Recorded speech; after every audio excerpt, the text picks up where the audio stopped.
For today's video, ayan po, sobrang natutuwa ako sa ginagawa pong pagtulong sa akin ng daddy. Even na napakabagal man po yung kanyang paggawa. Pero sobrang saya ko po kasi nakikita ko po sa kanya na gusto po niya akong tulungan sa mga gawain ko dito sa bahay at saka kung ano po yung kaya niyang gawin.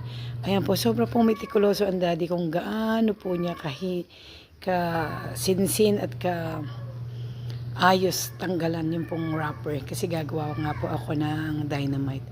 Ayan po, pinagtiwala ko po sa kanya yung lumpia wrapper. Hindi ko po na-expect na kaya niyang alisin pa yan. Ayan po, kasi may Alzheimer's na po ang daddy.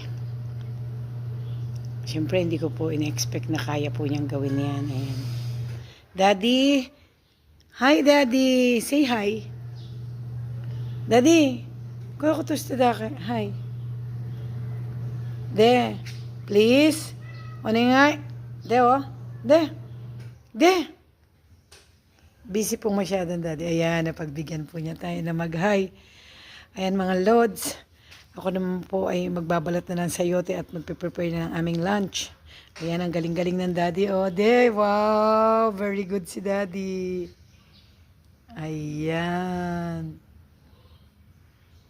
Ayan, titingnan natin ang daddy kung paano niyang alisin. Ayan, nakakatulong talaga ang daddy mo. De, dito mo ilagay yun sa plate. O Sara kara irete. De, stotsu. O Sara ni irete choday. Ayan po. Oh. Pinababayaan ko po siya, tapos mamaya isasalansan po niya sa plate. Ayan mga lods, so see you on my next reels po. Bye-bye. Bye daddy. De, bye-bye.